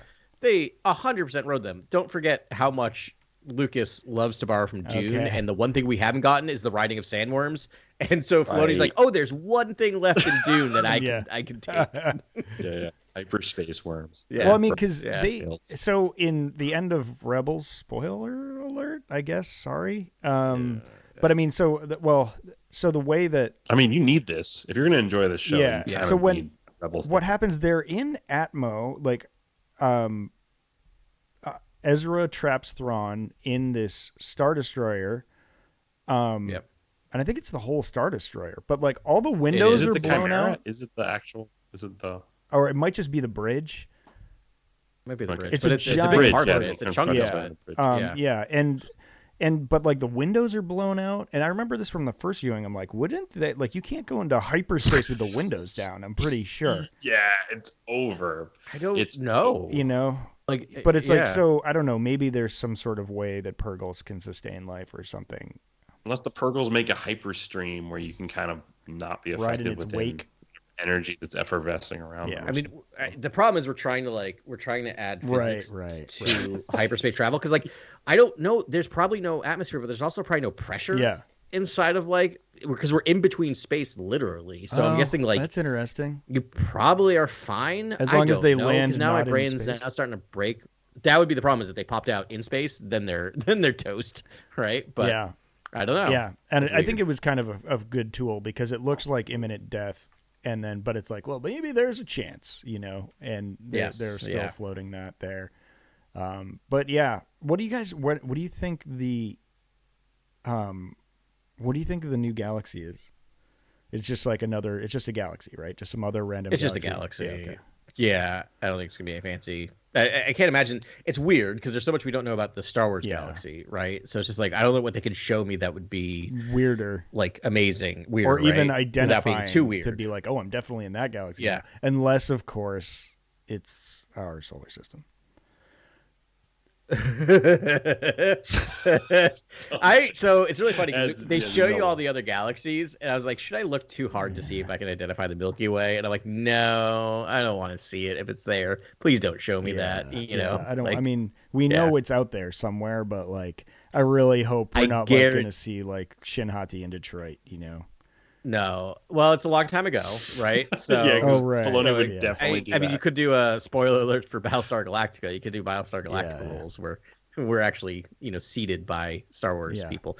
But I have a feeling, I almost have a certainty, knowing visual designers, that in that whole star map where you see all the other swirling galaxies floating around, that one of them will be identifiable as the Milky Way, right? Which I'm like, all right, fine, I guess, like whatever, but it's just weird. I don't want to see it. Don't show it to me. I expect that. The stuff you guys are talking about, I expect it. I'm like, of course, there's going to be these little off-kilter references to the Milky Way, whatever.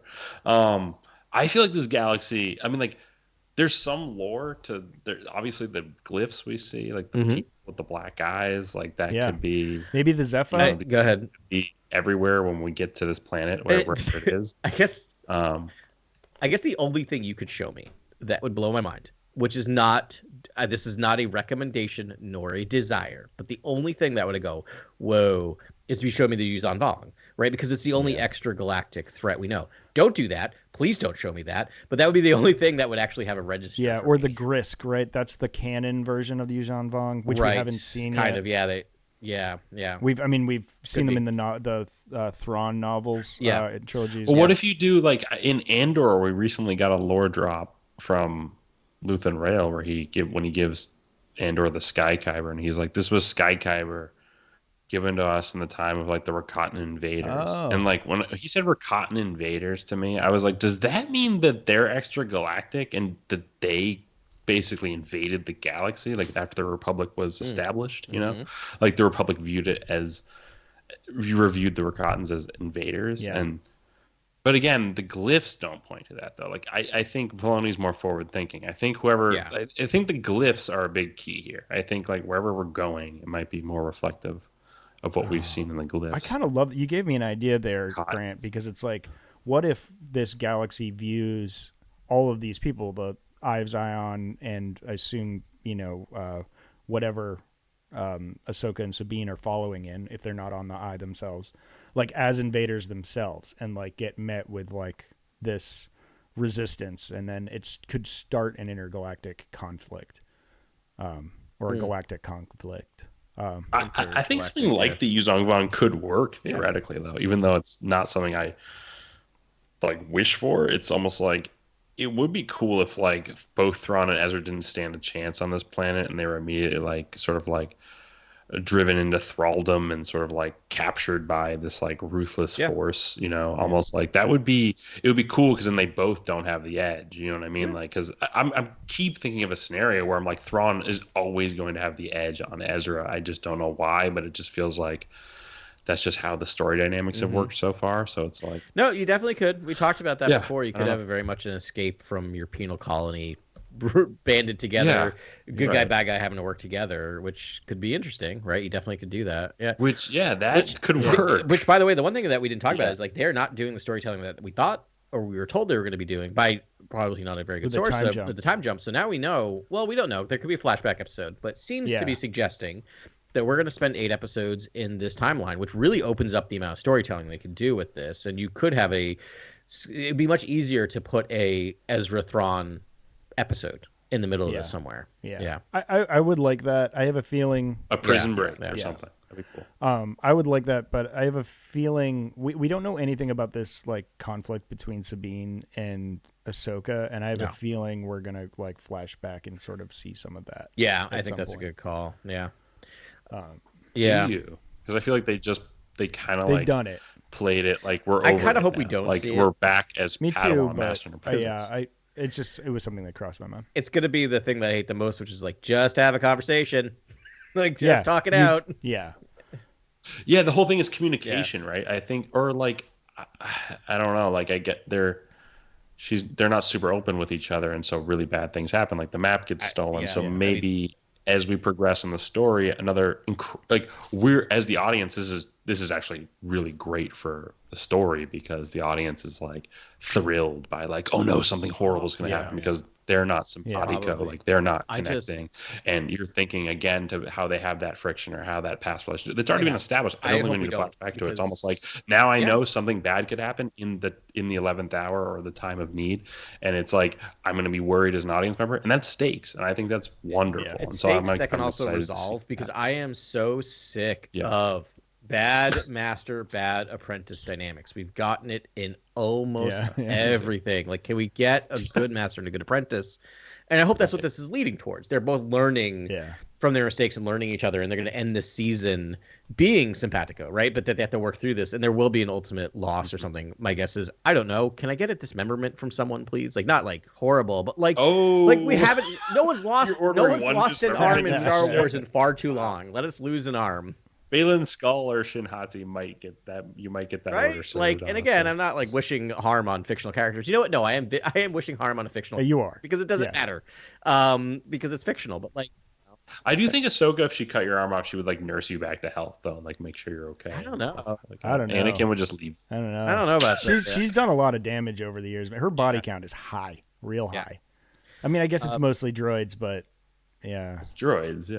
I don't think she's. I guess she hasn't killed anyone, has she? I feel like she's a utilitarian. She's always trying to do the most good. Like when you watch Clone Wars, she's like, we have to help. Like, I have to do good. I think a lot of storytelling will happen when we get her actual, like we got our first confrontation with Marok, but like when it actually turns deadly or close to deadly, right? I think we're gonna get. It could be really interesting to see how she handles it. Will she do the Cal Kestis route, which is one of my favorite things in the beginning of Jedi Survivor, where he's just trying to remind her who she was before. Remember that scene where he gets the sister, the Inquisitor at the very beginning of that game. Oh yeah. And it's like telling her you were this person, and then kills her, right? This amazing, Oh, like, yeah. remember you were this, Yeah. like it's yeah. So I wonder if we get a bit of that. And sister. Trying to bring her back. Do we want to do Marok talk? Yeah. Yes. Is it Maruk or Marok? I'm going with Marok because it sounds like talk, but it's probably Maruk. Yeah, I thought they pronounced it Marok. What did I write down here? M-A. Oh, I said Turok, okay. but yeah, I think it's Marok. Marok, Yeah. probably, because you're both saying that. Yeah, I mean, wild choice. So Inquisitors were under Vader, and, Yeah, and haven't the existed Emperor for a decade 5 at years. this point. 5 years, I Yeah, think. yeah. Well, yeah, no, It says yeah, that because we're 9 ABY. right, and Return of the Jedi was 5 ABY, so 4 years. Right. Thank you. Technically, Thank they you would. for that. I mean, they exist Yep, as no, you're long right, as. Yeah. as But the still, Empire but exists. 5 years. Yeah. Yeah. And still donning the helmet, still wielding the blade. The dumb Yeah, it's the lightsaber. classic Yeah. Inquisitor. Yeah. It's like when I think of Inquisitor, I think of Marok. Yeah. Honestly, whenever I think of Grand Inquisitor first, but then I quickly, it's Marok because he's just so iconic and jumping around with that lightsaber. Yeah, and very Arthurian knight, right? But like very lithe and like able to move. But the armor's like, really cool, like face mask. Knows they're outclassed by Ahsoka Tano instantly. They're So- like, fights and then like cause a Yeah. distraction and runs away and like, that's So it. you're Live, divide, bringing murder. up an interesting point, Ben, because you're using they, them, right? Which I Yeah. think is the appropriate. But everywhere on Wikipedia, they're using masculine pronouns, him, he, him. And I'm like, I didn't remember reading back if they use that pronoun or not. If he said like he is or him. Does either of you remember Yeah, that? I don't remember. remember I that. thought he was an alien. I thought he was a non. Yeah, I I'm with you. Like, I don't. Why are we being, I thought he had 3 fingers Oh. in the show. he's definitely humanoid, but I don't know. I'm assuming non-human Humanoid. because they'd be extremely old and they are bouncing around a lot. I mean, I guess. But again, Zeb had like 3 fingers, and they gave him human hands. Yeah. In, yeah. the show in Mando. did they? So it's like they've kind of just made Yeah. their humanoids more human. Yeah. Well, it's easier Live to do. Less Yeah, cost. yeah, for the obvious reasons that it. But it's just like, actually is the Marok person going to okay. be anyone? Is kind of what the internet is now going nuts about. If I was gonna guess, it might be what was her name? The Miralon girl that like sabotaged the sabotage in Coruscant. Is it? Does it begin with Barris Ophi. Barris Barris Ophi. Ophi? As like Yeah. Barack Barras. I thought it was like the acolyte, like Kiva from like Shadow of the Sith or something. Then I was like, nah, I don't know. Shadow What of that is. the Oh That book, yes, yeah. But then I was like, that's later. Never We also mind. are behind on a book, but I don't think it's going to tell us anything. Are you talking about Red Blade? Blade? Yeah, the Red Blade. I've been yeah. reading that. Yeah, guys. we I don't know if I read- told Oh, you nice. Hey, we're talking about an Inquisitor, and we haven't that. An read Inquisitor book. you know, It's it is not her. Yeah, I No. assumed it wasn't going to be. It's absolutely enough. not because it's so that whole book is based off really 2 characters, but one main character from 2 issues of Charles Soule's, which I went back and read that. Okay. And it was Cool, just cool, like cool. middle of the 2017 run. It was issues 19 and 20. Yeah. And that's it. That's that you meet them, and in 2 episodes they give this great story about this character. They actually say a lot in very short amount of words. Yeah. And I don't want to spoil it, but I'm gonna just tell you right now. Not. It's Okay. definitely That's not all. her. I just wanted confirmation that's not her. That makes sense. Fair enough. I wonder what happened. What did you think of Corellia and our return to Corellia? Oh, that was great. And, it was cool, right? Yeah. I was like, this is awesome. Like, we're going back here. The shipyards. Not a great we actually went there. management policy with the New Republic, though. They definitely did not use ZipRecruiter. No. They Well, it's hard, right? Like, just kept the old staff. I- You know what? You're an ex-Imperial. Stay on Yeah. board. What's the We've worst got that could a happen? role for you. And then Min Weavers, the supervisors, just like, well, what can you expect? I mean, like a lot of these people are ex-Imperial. Like this is how we do Also, things. Whatever. that actor I was just like just playing it casual, and I was like, that actor, a great character actor in everything. The second I saw him, like, Yeah. that guy's an Imperial. Yeah. And so this was like Full Metal, like Andor, right? Like it was just like that one Andor episode where you're in the like things and you're dealing. Actually, there's a couple, right? Oh no, Well, this is Mandalorian. It's season three Mando. Mando, It's yeah. and that Kara's like, did that happen to Mando or Andor? And I'm like, Mando, and she's like, oh, that's what we're doing, because we also came to the realization of half of season 3 of The Mandalorian is just a prequel to Ahsoka. Yeah, and that's why that season felt so disjointed to me, because it was half doing the service to set up Ahsoka and half moving the Mando story along. Yeah, which is nice when you. I thought it was brilliant. I think I like that story. I thought it was clunky. Pretty smart in terms of that story direction of like set up, like push the Mandos to the point where they retake their home world, but also push the Thrawn mystery at the same time. Like I thought that was smart in a lot of ways, and the Shadow Council and Pelion and like putting Pelion again. I think like the macro storytelling. I think people don't give Lucasfilm enough credit for this. I think like the macro storytelling that Filoni's there's more going on. I think is superior to what Feige has been doing over 20 years. You know, it's like I love the MCU. I'm a huge Marvel fan. Like I love all the movies. I watch it all. It's great. I just think like that formula, post-credit scenes, constant sort of like sort of like featuring best of stuff that characters just pop onto other storylines and just appear for a short stint. I don't know if it's as good as sort of like what Filoni and Favreau are doing in terms of like seeding big concepts like Pelion and the Shadow Council. That's a big thing. Like we're setting up a massive part of the Ahsoka verse, so that whole thing in Mando. Like to me, I think it's something to look at and examine. Yeah, I like. So Ahsoka said a term where she said, I think it was from the first episode. This is the last Grand Admiral, which is Thrawn, which was a big storyline in the original Thrawn trilogy we just read, where they're like, oh well, there was 14 and we thought we had them, sort of there, but like she's confirming he's the last Grand Admiral. So the Shadow Council is below that. They're just considered warlords, but they do have sectored off the galaxy, so they've got that going for them, which is nice. Do we want to come back to this? We did come back to the story a lot. This is, there's a couple of big action pieces, right? And Riv Weaver, you talked about the falling out. Chopper is we finally get some Chopper in there. Yeah, we finally get the chops. We get full on Chopper. I thought we were gonna kind of like reserved like live action Chopper. I like Chopper. I think Chopper is having a conniption is fine. Like short circuit. Really? Not your favorite droid? Not my favorite droid, especially now in live action. And like Carly's like, what is this thing and what is going on? I'm like, that's Chopper. Don't worry about it. I find this is so wild because that's 2 out of 3 now out of our group. It's like, people love this droid. Yeah, I'm one of them. Great. This is Dave Filoni voicing the droid. I have never been a huge Chopper proponent. I've never been like, I can't wait to see what Chopper thinks. Chopper can be used correctly and very incorrectly. And like, I was kind of fine with him for a little bit, but they cut to him in this episode, in my opinion, way too many time for reaction shots. And I'm like, I was waiting for him to dab. Let's put it that way. Like to watch a droid like do. Did he not? He did a muscle flex. The flex. That's like signature move. Yeah.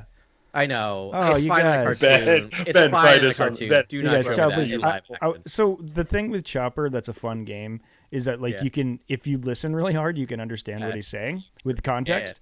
And it's like, so that's always a fun thing. So you can see if you're trying, they cut back to him. Just super obvious to me though. I'm like, oh, I know exactly what he's saying. Isn't that fun? But he's just so erratic that it's like, I can't even focus on what's happening in the moment. I'm like, what's the mission? I know, but he's like, you moved my. He's like, did you move my stuff? You moved my stuff. He's like, where's my stuff? And he's like going through, and she's like, knows exactly where it is. He's like, oh yeah, it's right here.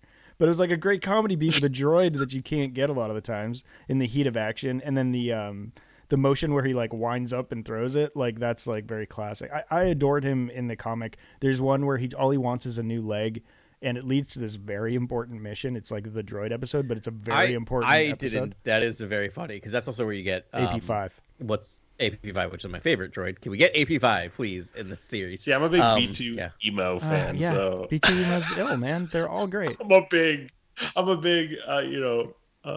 I'm going to stay here inside in my charging dock. Yeah. Yep. I don't know. I love Chopper. I thought that was because I felt like he was perfect. It was like in live action, he translated perfectly from animation. Agree to disagree. Well, no, actually, I think you're correct. I think the takeaway from this is, if you like Chopper in the cartoon, you will like Chopper in this series. If you did not like Chopper in the cartoon, you probably won't like Chopper in this live action. That's a good series. translation. It's. But I welcome. That's Chopper. why I agree with you. It is a good translation. Was it needed or necessary? We can debate on that. He did kind of turn up the volume on that scene though. So like he does have a power to him too, where it's like, if you're chasing a ship and you're trying to throw a tracker on it, it's cool to see Chopper sort of like. Yeah, I think my biggest issue is how many times we saw Chopper. Wow. Okay. All right. I'm gonna get off this very divisive subject. Like, And then I could use more. I wanted to see him rolling around on the ground. I also will say, get him out of that starship. If this is like it in this series and we get this one Chopper scene, I might come back and go, "This was great." Does that make sense? But if we get like a 3-minute comedy routine every episode with Chopper, I'm gonna stick to my guns probably. But if it's just like one and done, I'm like, "Oh, that was cute." Is Hera going? I don't think Hera's going, man. She's too important. Hera's going. Like she's only in half the conversations in real life. I think we might be done She's with a general Hera at this point, and might check back with her here or there. But I think her storyline's kind of somewhat complete. She's the general on Home One. She's like the leader of the. Huyang's definitely going. Oh yeah, definitely going. But that's the thing I was gonna say is that's when we talked about earlier of just like bumping up against Leia and Luke. I mean, Luke we know is off doing his Jedi, building his thing. Wait, and Leia's probably off on Coruscant. Coruscant. There for a second. Wait. Yeah. Wait, why isn't Huyang at the temple, like prepping for like? I don't know how much Luke has taken from old stuff. What temple? Oh, Luke's temple. Like, why isn't is this something? To question I think not? it's a worthy question. I think Luke built his own. Okay. He did it by himself. It was his own thing. I think he's more. He's more like brick and mortar, like really basic, like whatever, like back to nature Jedi as we saw him. Yeah. Is this saying overtly that Luke doesn't want Huyang and sort of the 25,000 years of Jedi history that Huyang carries? In his new order, he wants to start from scratch because he kind of believes that the mentors of the past. Maybe right. Didn't know how to restart it himself, right? Rebuild it. Yeah. I mean, listen, it makes sense, and I stand behind that. But it's just like Huyang's so cool. Like, just, I mean, like, agreed. He doesn't, he doesn't need to decide, design the Jedi, the new Jedi Order. But like, you don't have to do what he says either. It's just like he's not going to tell you about Jedi doctrine and be like, he's not annoying. It's like this is what like he's not constantly getting in your business or in your way. He's just there as a depth of knowledge. He's there as your consigliere, right? Like provide you with the information. Yeah. So when Luke want make a decision, And I mean, who doesn't want a David Tennant droid? I know I do. Right. I know. Don't you? It's like he's going to go out in this dangerous mission. Yeah. Like I'm scared. Maybe not yet. He's the Jedi. He's basically the Jedi Order in a lot of ways. Like he's kind of too valuable to do it. So it makes me think that like Ahsoka found him, and Ahsoka's keeping him to herself. Yeah, she's just like you're mine, buddy. Options, like hasn't told Luke, or he's on loan from Luke loaned him out, for this mission. Who knows? Like we don't know. Yeah. Yeah, I mean, that's all the stuff that they could be doing. That's why I'm still not holding out hope, but I think there's still a possibility we get some flashbacks. Because, how did they get to Huyang? How related to Luke's school is Ahsoka? We know she's been there, and we don't know why she was there, but she was there. So, yeah, what's going on with all that? Like, what has Ahsoka been doing for 10 years? Yeah. Plus all 10, good 11 questions. Years. Those are things that, like, if this is going to be the Ahsoka story, I feel like that's essential. But maybe they'll save that for comics or something. But there's always that. But that's great. So we get to see a super Star Destroyer hyperdrive. That was fun. Right. Yep. And apparently they're collecting these things, and it gets stolen, put in the eye, and they're off to the races. But as when they are sort of arresting all the Imperials. Empire loyalists, ex-Imperials, Ex-Imperials. Oh yeah, great Jedi line. Yep. Yeah. It was just sort of like how can they be loyal to the Empire? And I think it was Ahsoka said it's not loyalty, it's greed. Yeah. And I was like, good. That's a good meta Jedi term. Yeah, it's a good meta term. It is, but it's a good Jedi, right? It's a good Jedi of just understanding human behavior, right? Yeah. Just very quickly. Yeah. Yeah, it's like how can you be still loyal to this guy that sold out the United States government. Right. It's like, oh wait, yeah, it's just greed. Yeah, that's greed. Simple as that. Cool. And then we get the recreation. We did get this scene that was teased in the trailer, which was one of the final scenes of Rebels, where Ahsoka goes to the tower on Lothal in front of the moved mural of the Rebels team to pick up Sabine and go to the inflection point on Cebus or whatever it's called, CMOS. CTOS. Yeah, that's basically the mirror scene from Rebels. One thing's missing. And they just changed the robes out. There are no Gandalf robes. It's now just like brown. Yeah. The poncho I could say is close enough, but they left out the Gandalf staff. Yeah. Well, which is like a weird thing. It's like, well, they got lost. We'll be back at that lookout tower. So just because she's done that once, doesn't mean she doesn't do it again. Like, who knows? Maybe on this quest, all she gets is a staff. If we're doing Indiana Jones rules, and then she comes back one more time, and then she brings Sabine back on as her Padawan. Mm-hmm. But by that final statement, we get the actual Padawan. Sabine punches it. It's so exciting. We have not got a Master and Apprentice story in a long, long time in Star Wars. We didn't really get much of it in the new, in the new trilogy. We got a little bit, right? We got a little bit of Luke and Rey, but the similar amount that we got in the original trilogy. But the last time we got real deep ones were in the prequel trilogy. So it's exciting, to get some Master and Apprentice time.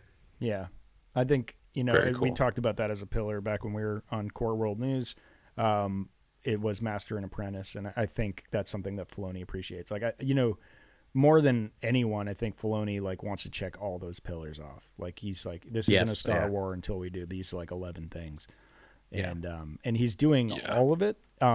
It's a lot though. I just, for the show and for Kevin Kiner, I want them to settle into a style. It feels a little patchwork, like they're trying to do everything everywhere all at once. But which is cool. I'm feeling them all, but it's it still needs to be its own show. And whereas Andor was super stylized, that's the extreme of stylization probably. I want this show, I think it would elevate it a little bit if they were all right, what's the real overall feel of what we're doing? I think this might be where Filoni's relative lack of experience in live action might be showing off a little more. I think he's a wonderful director, and I think he's really good. And we talked before about letting a scene breathe, which I think so many directors forget to do nowadays. I'm glad he's doing that. But I feel like part of it might be that he's still himself trying to figure out tone, right? Like figuring out what his tone as a director is and what as a showrunner is. I think it'll get there. I think now that we're off to the races, these 2 episodes, that's the other thing I was talking with Carly is so much happened in these episodes, but we're getting a very linear, clear story. We're chasing a MacGuffin, right? That's all we're doing, really. We're just, and so I think now that we have that, is hopefully we'll settle into a tone. What is the show? Yeah, I do admire the setting up of 2, duos, right? The Baylan Skull and Shin Hati, and then the Ahsoka and Sabine, because that's a new formula. I love the idea of 2 sort of mentorships going, fighting each other basically, and seeing, which duo does better is that's going to be fun to watch as a Star Wars story, because I think a lot of the times it's one Master and Apprentice, and then evil Dark Lord, or it's one Sith Lord they have to fight. It's never you never do duo v duo. It's cool. And have cross cutting between those 2 lightsaber duels will be fascinating. Yeah, right? that'll be cool. And very Lucasian. Yeah, and it might be very smart to do that as a Star Wars story. Just given that we haven't really had that yet. So I guess you get it in the Phantom Menace to an extent, but I think it just I guess in all 3 prequels to an extent, you are getting the dark side Master and Apprentice relationships that are constantly being hinted at. But I like just how much time we spend with Baylan Skull and Shin. Yeah, I think that's what's interesting. We've had just as much time between Sidious and Maul in that movie than we did in these 2 episodes of this one series. And there's still 6 episodes to go, right? That's what's cool. Yeah, actually more. You're right. Yeah. Yeah, really fun. I mean, we could start pontificating. I wonder how they're actually going to get out there. It's hard to believe they're stowing away on the eye. If they, it seems like you need a lot of hyperdrive capability to get out there, and you can't just whip that up out of nowhere, unless maybe they appeal to the New Republic. But I can't imagine them doing that for a whim. But maybe, Right. I mean, it could open up more into like the Galactic or the New Republic military, and we meet Leia and Mon Mothma, or Admiral Akbar or something. And they're like, yeah, we're gonna, and we have this ship that we've been working on or something, but I don't see that happening. I think they're gonna try and DIY it. But the other opportunity could be the World Between Worlds, which I think is sealed off at this point, and I don't think, and it's buried under 1 million pounds of I mean, sand. that entrance is right. Like, it seems like there's multiple entrance points, so they could technically find another one, but like maybe that might be the only entrance to it. Are Sabine and Ahsoka not going to hitch a ride on that? I think they're gonna yeah. try on the I think that's the number one biggest possibility, because they're heading to that plant, to the system of Deneb. Yep. And the CETOS inflection point, but or reflect point. But it's also a star. You can reflex almost point, make it a pillar. You can almost make it a pillar of Star Wars, an infiltration of a base. Yeah. Right. And also, if we're talking about samurai film, and we're talking about Kurosawa, the infiltration of a base is there. Right. Hidden fortress. Yeah. Exactly. Yeah. Right on. Right. We're definitely going to go though, right, to this new galaxy. Yeah. How can you? Yeah, just I think so. say there's a new I think galaxy? so. I don't think we're going to spend a lot of time there. I don't think we're going to do a lot of exploring there, but I think we'll land on a planet in this new galaxy. Wait, so the planet from the Heir to the Empire trilogy where the Ysalamari are, it's not. Is it the same? It's not the same planet. It's a different planet than where Mount Yeah, is. it's a different. It's not Wayland. Yeah, I can't remember what it is, but it's different. So it could be right. We could get that. What if they just repurpose that planet and sort of like throw it out in the other galaxy? And that's the way Thrawn has the edge on Ezra. There's creatures there that negate the Force, and that's an angle I haven't seen yet. Is honestly we have a lot of the sort of the nameless or whatever it's called in the High Republic. Dude, we have that creature. We have like all that stuff going on. Right. But it's like I haven't seen like negate creatures that negate the Force, and sort of like, and that's Ezra's whole deal is like connecting with creatures. And I was like, oh, this is a way to bring in that creature, basically the creatures that the highlight of the Heir to the Empire trilogy. That like, why not have Ezra connect? But like when he connects with them, it negates his Force, and maybe there's an interesting dynamic that happens there. Like, to me, that's cool. Like, to me, if they repurpose that planet and put that in that other galaxy, that would be a cool idea, because then that's where that thing that's always around Thrawn's neck is, because he's obviously grown close to that creature. I'm going to take that a step further and suggest maybe the Star Wars galaxy is the only galaxy that has the Force. And the reason why the Force is weaker in the unknown regions is it's like further away from the core. For the chiss, like where it sort of wears off when you turn 13. So I think when they go to this new galaxy, there'll be no Force at all. Just cut off from the Force. They're totally cut off from the Force. Yeah. And then because that makes sense with Sabine, it's like suddenly her training and her Mandalorian armor makes her a lot more valuable, and it's a level playing field for all of them. Yeah. It also makes sense. Yeah. Makes sense why Ezra would be stuck out there. He wouldn't have the Force to rely on. Right. Yeah, and then Ahsoka's still really powerful, having been a general or a commander in the army. Yeah. And if they did do a thing where it's suddenly there's a galactic war, they could do the same. The most scary part of the Yuuzhan Vong is that they're immune to the Force. If they were infiltrated by a species outside of it. Yeah, they're just dead spots in the Force. You can't even feel them. Right. You can't even see them. Yeah, well, until Jason Solo figures it out. Yeah. Right. They've definitely set up Sabine to sort of like get good and beat Shin Hati. Right? Sort of set up, right? Like, that's like completely the. There'll be another draw, and then there'll be a successful. That's my guess.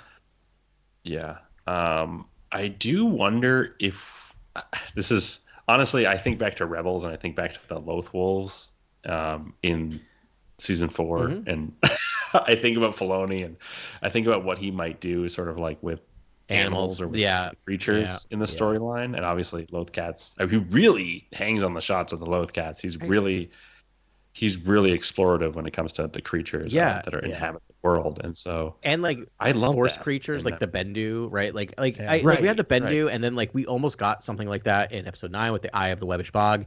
I want to start a petition to give us the Eye of the Webbish Bog, please. But like I want to make a theory that might play into that. Go for it, because I wouldn't be surprised if you did something like that. Yeah, go for it. Well, firstly, what was your guys' read on the Loth Wolf in Rebels? Like, did you guys have like a I know it's kind of a broad sort of mystical, spiritual sort of part of the story, but it's like, did you guys think that wolf resembled anything or symbolized anything? I mean, again, I'm going to give you the boring like reception to it, where it's like, I think Filoni really tried to stay with the sort of like mysticism and sorcery, vague mysticism that surround wolves. And so like, even when it was like, there was a wolf called Doom, and like Doom even sort of spoke to Ezra and told him the things he needed to know. It wasn't like really Caleb Doom, aka Kanan Jarrus, in that wolf, like speaking to him like a force ghost, but it was like his spirit, like vague spirit, was in that, like created the wolf to communicate. So can I push back on that a little bit? That's just my read on present another, not even push back on it. I love that idea. I think that's actually my general idea for a long time. And then I thought about it, and I think I rewatched that episode like, a year ago, and I was like, is the wolf like Kanan's master? Like, is it Deepa Balaba? Is that is she the one who keeps saying doom and keeps protecting guiding his friends to safety? And his reincarnation is the Maz Kanata line not a throwaway thing? Or do you see the same eyes? Is there something going on? Is Snoke's eyes connected to Luke Skywalker? Like, there's so much stuff I look at all the time as being my type of fan, which is like, I need this weird. If I need the cloning stuff connects, I need it to connect. Like if this reincarnation stuff, I need it to connect. Like I need some of the spiritual and dark science stuff to kind of have an overwhelming quality to it. And like part of that to me would be like, I always thought, given the scene we see in Bad Batch, given we see how much Deepa Balaba cared for Caleb Doom and not Kanan Jarrus. And the wolf keeps saying doom. And then I think the first time that like Princess Mononoke shot of like seeing the wolf pass by and like guide Ezra to safety, its eyes are like the same deep brown as Deepa Balaba, whereas like later on, the big yellow Sith-like pupil that's weird, and it's like doesn't look the same after that. But that first time, I urge people to go back and look at that. That's sort of stuff that I look for, and I'm hoping that like there is a deeper spiritual. I love that. And I think it's also, now I'm going to take your deeply spiritual read on it and layer on top of it. Midichlorians. No, layer on top of it canon necessities. Because here's the thing. We have set up very specific rules about Force Ghosts in the Star Wars universe for some reason. Right, where basically you have to learn how to do it, and only a few people have taught people. And you couldn't do Force Ghosts in that storyline because they happened before. Right, but you could do speaking through animals or slight reincarnation. This is how you get around these things, right? So Yeah, but I mean that it just makes sense because that's the organic Force Ghost, right? Because there's like organic Sith ghosts somehow too, or is there organic as they can be? What do they call them? Phantoms? No, wraiths. That's what it is. Sith wraiths. And they sort of like haunt an area, which I love that. And, me too. I really wanted that in episode 9. I wanted the haunted Death Star, but whatever. You kind of get it with the Convor, like when the daughter dies, she sort of her spirit sort of inhabits the Convor and helps them. So it's like it's not like, hey, Caleb Doom, it's your master. Like it's just sort of like I'm still an animal, but my spirit's in here, and it's still it's doing what I've always done, is protect and guide you. Yeah. To me, I was like, oh, it's like a perfect fit. I don't know if that's a theory that's out there or not. But it's like, to me, I was like, just watching that and watching the Bad Batch intro again, I was like, oh my goodness, like I think it works. The wolf, getting like there's a deep connection between the wolf and her. Even if he's not doing exactly that, which I think he is, he's doing something similar enough where it's like a light enough hand where it's like. Right. Yeah, and it can be totally sort of like spiritual and interpreted in a lot of ways. It doesn't have to be. That's what I think is key, right? It's exactly that. Is he's doing that. He's doing, again, very Lucasian, of just like this can be read in multiple different ways. There's not a clear like this is what happened, this is what happened. But I love it's only in the scene where you first see it, I think. But I love that Other than interpretation, that, it Grant, does not because have the I same can't think of anything that would refute that, right? That says that is not possible, and because of that, like I love that idea. Because next time I watch that, that's 100%.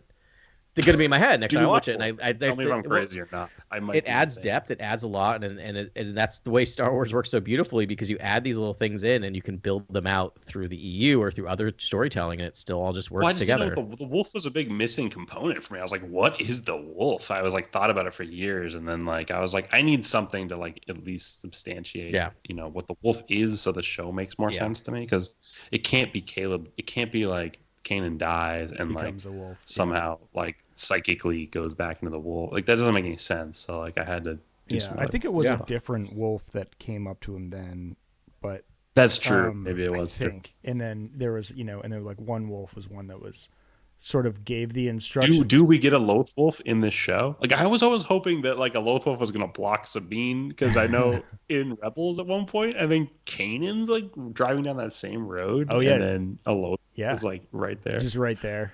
And then again, this is another. This just I think supports my theory that I was just like it's trying to stop Kanan. It's trying to connect with Kanan. Like, I mean, those wolves protect Lothal, and Lothal's in a good place. So I think we've moved on, and to sort of honor. I think we're also to honor what Meg Dowell said is like this is not going to be Rebels, even though we did. Will Ezra get back to Lothal and give that cat some scritches? Like maybe at the end, force willing. Nice. Yeah. I mean, I was thinking of Meg a lot when I was watching the beginning of it. I'm like, oh, Meg, I'm sorry, because it started really feeling like it was Rebels season 5. But let's go. Especially because we've gotten not as much of the titular characters I thought we would get, but I think we're moving towards that direction as it now that we've moved away from Lothal and Home One. I think we're going to have a lot of time with Ahsoka and Sabine. Right. Yeah, that's awesome. Yeah, cool, man. Can I play into my last theory? I was about to shake you upside down, and so all your theories came out. So yes. Okay, this is the final theory here. No, I want them all. If there's more, bring them. So in the way that the Loth Wolf operates in Rebels, could we get a creature that operates in a similar way that maybe is connected to Anakin or something? You know what I mean? Like Anakin doing some good way to communicate to Ahsoka. To Ahsoka. Yeah, maybe. I'm stuck on Adams saying a Dathomirian witch is gonna like resurrect his body, or his spirit, right? Spirit, like to commune with the dead, like the distractor in a way. But I don't know. I mean, he can come back as a Force ghost. We know that he's capable of doing that. He has in canon done it with Luke, and so we could just get it straight up. Well, because when Shadow of the Sith, I think that book we read, Luke goes to has a Force vision where he's on Exegol. Yeah. And then Anakin, he does saves. Yeah. And I was like, okay, and that was on a distant world, in a far off galaxy. Like we are now once again venturing to an ominous and distant place in a faraway galaxy. We know Anakin interacted in that fight against the Wraiths, and that obviously could have been a Force vision at the same time. I think it is supposed to be, but it's. I desperately want that.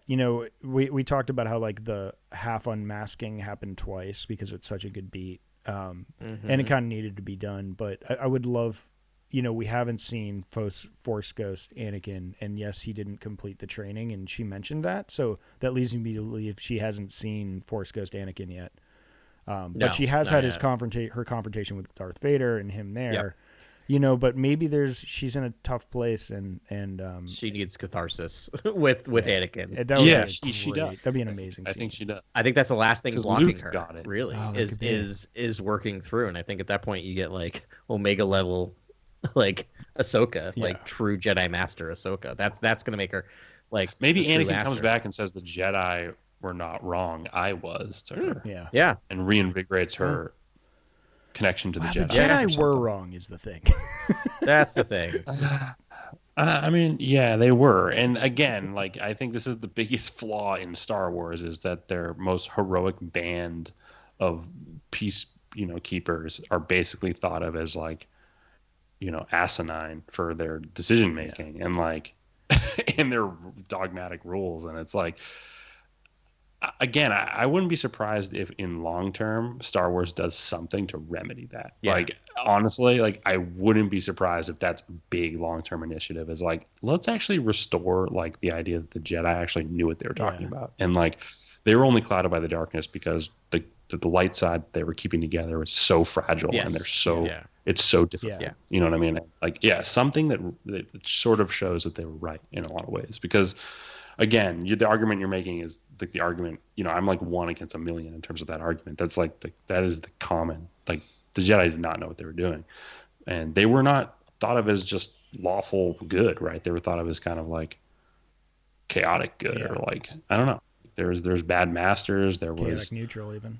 They didn't free people. They didn't free slaves. Like there's I think we're showed so many 20 years of a 25,000 year history. Like in the 20 years at the end of it, so it's hard to not think of them that way. And I think that's why we need things like Dawn of the Jedi and the New Jedi Order and things like that to show us the true potential of the Jedi. New stuff might do. Yeah. You know what I mean? Is be like, you remember Jedi and how heroic and awesome they are and why Luke, what do you think Luke's idea of the Jedi was during his evolution? To me, I think he's thought of them as like his source of inspiration, his like singular source of inspiration for everything he did. And it was like, and what did that do? It saved the galaxy. That's true. I don't know what else to say other than like he tried to embody what Yoda and Obi-Wan Kenobi would have wanted from him based on very few lessons and avoiding his father's pitfall, and that was enough. You're right. Yeah, that was enough. Yeah. Just trying to emulate the doctrine in whatever way he could. He saved the galaxy. I love that, Grant. That makes a lot of sense because it preserves it rather than just being like having, Ahsoka go the full Qui-Gon path and just be like, the Jedi were all wrong. I have it right. I need to restart. Like she's just sort of like, no, what are the like lessons I can actually take? And I mean, I think that scene could happen, man. I think he could just be like, listen, I wasn't the teacher I should have been for you. And I was in a dark. Yeah. I think that's neat. And I'd love that confirmation of like, he was really gone to the dark side in Attack of the Clones, and I've said this a million times. It's not new stuff, but agreed. Like, you can tell by his lightsaber. By the way, it's pretty much Darth Vader's lightsaber with like a silver, like by the hilt. You can tell right there. But and then like and so he could own some of that and just be like, no, I was you were the greatest, but I had plenty of faults, some humility out of Anakin finally. I mean, don't judge my mistakes, or don't judge the Jedi by my mistakes. Yeah. Right. Like, and that's the thing. Like, I mean, she only ever had a dark side master in a lot of ways, which is wild to think about. And that's the other thing that he could tell her, right, is like, I had already fallen by the time you found me, and yet you were this bastion of good. Like, what does that say of you? That like out of me came you is like how can you be this good being trained by a fallen Jedi? This is why I mentioned that early, is I really feel like she was trying to emulate Obi-Wan and not her master. Like it was like if you watch those first scenes like in the T6 shuttle, she's like where she's interacting with Hu Yang for the first time. It's very Obi-Wan Kenobi to me, like Ahsoka episode, Clone Wars or episode 3. And if she's like, that's probably something she's dealing with, where she's, you're right, like she's beating herself up. She's like, my master was the worst. He was like supposed to be the chosen one and fell. And like, I can't be like him. I don't trust the Jedi. I mean, but I'd trust Obi-Wan because he's awesome. Yeah. but that's interesting, like, because she has like two things of guilt going on at once, possibly, or two feelings that could be negatively impacting her. The first is like, well, I was trained by this person, so it must be inside me too. Right, like that the genetics is destiny type of feeling that some people have. The other thing is just like, also, I was so close to this and I never saw him falling, right, and couldn't help him. So like, not only am I tainted by this, but I also didn't save him, right? So it's a rough path. Yeah, right. If she was still with him or still in the Order, she could have helped guide him along the right path, right? Yeah. I mean, great moves by the Emperor there to make that happen. I'm sure, even if it's not true, I'm sure he's taking credit for it. All right, I think we've got this, guys. Anything else that once I hit stop that you want to talk about that you're not going to talk about now? No, I think it's everything. I really don't have anything else like final theories. I got nothing. There's nothing. Yeah. I don't. I just think it's going to go in a lot of wacky ways. You guys have given me some clarity. I'm definitely seeing lack of the Force, maybe galaxy on galaxy battle coming down the pipeline. I think those would be exciting. Or possible.